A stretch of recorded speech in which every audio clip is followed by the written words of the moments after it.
আপনারা যে মসজিদে নামাজ পড়েন না ভাইজান, আপনাকে জামুরহাটে একটা কেন্দ্রীয় মসজিদ, আপনি জোহরে নামাজ পড়লেন, একজন জিজ্ঞাসা করতেছে তুমি কি নামাজ পড়ছো? কয় সামনে কাতারে। আমার বিশ্বাস হয় না। তোমার বিশ্বাস কেমনে হবে বলো? আমার বিশ্বাস হবে তুমি যদি বলতে পারো মসজিদের মধ্যে ফ্যান কয়টা আছে। আপনারা বলেন তো, ফ্যান গোনার জন্য মসজিদে যান না নামাজ আদায়ের জন্য যান? কথা বলেন না কেন ভাইজান? কেউ তো ফ্যান গোনার জন্য যায়। নবী 2 রাকাত নামাজ পড়াইছে, নবী কি দরজা জানলা গুনবার গেছে নাকি? নবী যখন দরজা জানলার কথা না বলে কাঁদতেছে, আবু বকর বলে ইয়া রাসূলুল্লাহ, সকালবেলা আবু জেহেল আপনাকে একলা পাগল করে গেছে, এখন গ্রুপ নিয়ে আইছে আপনাকে অপমান করার জন্য। হুজুর আপনাকে এমন অপমান করবে আপনি কি সহ্য করতে পারবেন?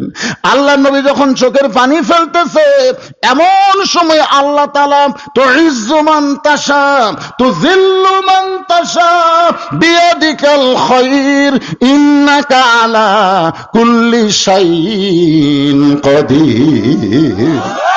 আল্লাহ ফেরেশতা জিবরাইলকে পাঠিয়ে দিয়ে বলতেছে, ওগো নবী আপনি চোখের পানি মোছেন, আপনি কাঁদবেন না। ওয়ারাফানা লাকা যিকরাক, আল্লাহ আপনাকে এমন সম্মান দিয়েছে আপনার কান্দা লাগবে না। ওই গোটা বাইতুল মুকাদ্দাস আপনার সামনে হাজির করব, আমার হাতের উপর বাইতুল মুকাদ্দাস ঘোরাতে থাকবো, আপনি দরজা জানলা গুনে গুনে এদের প্রশ্নের উত্তর দিয়ে দেন। ফেরেশতা জিবরাইল বাইতুল মুকাদ্দাস হাতের উপর হাজির করে নবীর সামনে যখন ঘোরাতে থাকে, নবীর দরজা জানলা গুনে গুনে যখন উত্তর দিয়ে দেয়, আবু জেহেল বলতেছে চলো যাই। আবু সুফিয়ান বলে নেতা অপমান করার জন্য আমরা সকলে মিলে আসলাম, তাহলে চলো যাই কেন বলতেছেন? বলে খামাকা গন্ডগোল করা লাভ কি, চলো যাই। এখন নেতা যখন বলেছে চলো যাই, চামচারা কি করবে? সবাই চলে যাচ্ছে, কিন্তু আবু সুফিয়ান যে তেলা জোরে কোন কি ওবায়দুল কাদেরের মার্কা, এই জন্য তেলতালা খালি পিছন দিকে যায় আর বলে নেতা চলো যাই। বুঝলাম না, এই চলো যাই বুঝলাম না। বলে চলো যাই যদি বুঝবার চাস তাহলে ঘরের মধ্যে ঢোক। ঘরের মধ্যে ঢুকে দরজা জানলা বন্ধ করে বলতেছে, আবু সুফিয়ান রে, এই চলো যাইর অর্থ হলো আব্দুল্লাহর এতিম পোলা আল্লাহর নবী। আবু সুফিয়ান বলতেছে মাথা হাত দে, সর্বনাশ, যদি আল্লাহর নবী হয় তাহলে ঘরের মধ্যে কেন? বাড়ায় যায় আমি বলবো আব্দুল্লাহর এতিম পোলা আল্লাহর নবী, আপনি বলবেন ঠিক ঠিক। আবু জেহেল বলতেছে পাগলা, আল্লাহর নবী এটা আমি অনেক আগেই জানি রে, কিন্তু আমি মানি না। পথ মানবার গেলে আমার নেতৃত্ব থাকবি না। আজকে বাংলাদেশে আবু জেহেলের দল যারা করে তারা সবাই জানে আল্লাহর কোরআন সত্য, লাকাওয়াল মুলক লা শারিকা লাহ, জোরে কোন কথা ঠিক কিনা? সবাই জানে কিন্তু মানে না। মানবার গেলে ওরকে নেতৃত্ব চলবি না। কথা কন না কেন ভাই? একটু মনোযোগ দিয়ে শুনবেন। আল্লাহর নবী মাগরিবের 3 রাকাত ফরজ নামাজের কথা বলতেছেন। 2টা সন্তান এত ভালো ওদের মা ভালো, আর 10টা সন্তান এত খারাপ ওদের মা খারাপ। তাহলে আমরা যদি ভালো সন্তান চাই, ভালো কিসের দরকার? আরো জোরে কোন?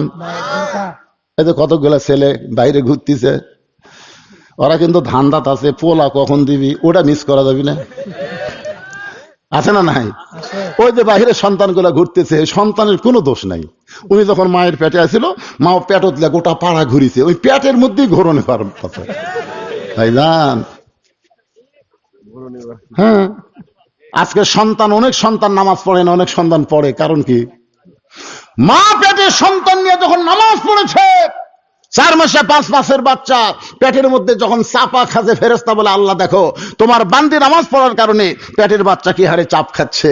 আল্লাহ বলে ফেরেশতা সাক্ষী থাক, যে মা পেটে বাচ্চা নিয়ে নামাজ পড়তেছে ও মা শুধু নিজে নামাজ পড়তেছে না, পেটের বাচ্চাকেও নামাজি বানায় দিচ্ছে। পেটে বাচ্চা নিয়ে মা যখন রোজা করে, কি মনে করতেছেন মা খালি একলা রোজা করে? মায়ের নারীর সাথে বাচ্চার খাওয়ার সম্পর্ক আছে না নাই? মাও খায় না, বাচ্চারা খাওয়ায় না। এক ছেলে আমাকে কয়, হুজুর 11 মাস আমার খিদা কম, কিন্তু রোজার মাসে এতই খিদা লাগে। আমি বললাম তোর মা বাস আছে? কয় হ্যাঁ। তো মাও দেখো, তুই মাও যা বলছে কে মা 11 মাস আমার খিদা কম, রোজার মাসে এত খিদা লাগে কেন? মা বলতেছে তোর দাদি এই সর্বনাশ করছে, তোর দাদি রমজান মাসে তুই আমার পেটের মধ্যে ছিলি, তোর দাদি কইছে বৌমা রোজা থাকতে পারবো না, রোজা থাকলে পেটের বাচ্চা শুকা যাবি। খবরদার, খালি তুই কি তাজা থার জন্য আমিও খাসি তুইও খাসু। রমজান মাসে পেটের মধ্যেই তোর খাওয়ার অভ্যাস আছে, বাইরে এসে তুই রোজা থাকবার পারবো? এই দিন একটা নেপোলিয়ন বলেছে, ভালো একটা সন্তান যদি চান, ভালো একটা মায়ের দরকার। জোরে কোন কিসের দরকার? ভালো মায়ের দরকার। ভালো মা যদি আমরা পাওয়ার চাই, আল্লাহ কোরআনে বলেছেন অকরনা ফি বুয়ুতিকুন্না ওয়ালা তাবাররুজনা তাবাররুজাল জাহিলিয়াতিল উলা। জোরে বলেন সুবহানাল্লাহ। আমার মায়েরা যারা পর্দার অন্তর আছেন, ও মা আপনাদের কথা একটু পরে আসতেছি। এই মাগরিবের নামাজ নিয়ে একটু কথা বলবো।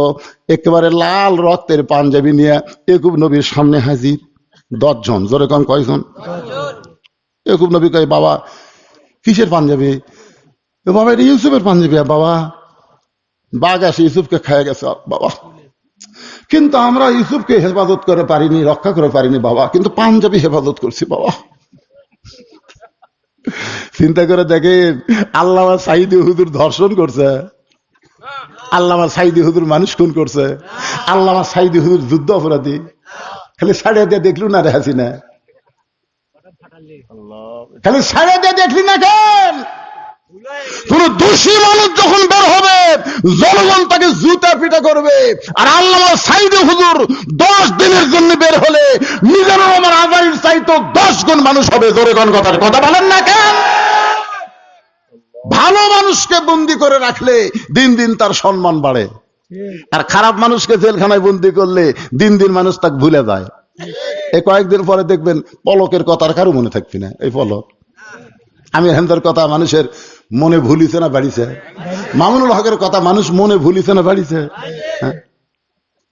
রক্ত মাখা জামানে বলতেছে, বাবা বাঘে খাসে।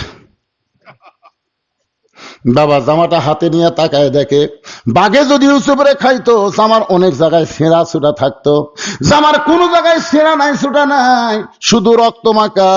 ওই রক্ত মাখা জামা নিয়ে ইয়াকুব নবী ঘরের মধ্যে গিয়া আসল জায়গায় বিচার দিলেন। আসল জায়গা, জোরে কোন কোন জায়গা? এই 15.5 বছর কোন জায়গা বিচার দিছে বোঝেন না? যখন হাসিনার দখলে হলো জজ কোর্ট, খালেদা জি একদিকে 5 বছর জেল দিল না, 5 বছর এতিমের মাল মারা খাওয়ার জন্য 5 বছর দিল। আপিল করলো 10 বছর হলো।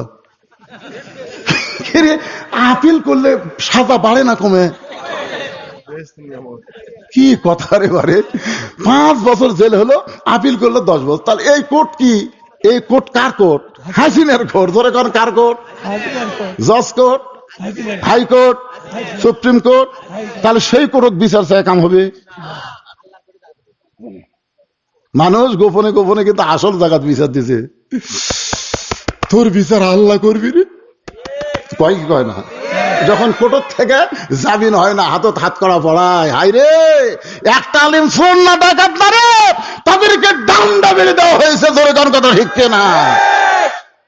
আসল জায়গায় বিচার দিচ্ছে ইয়াকুব নবী, আসল জায়গায় বিচার দিছে। মামুদ, আমার 10টা সন্তান ইউসুফের সঙ্গে ষড়যন্ত্র করতেছে। আমার ইউসুফ যেখানে থাক না কেন, আল্লাহ আল্লাহ তুমি ইউসুফকে হেফাজত করো।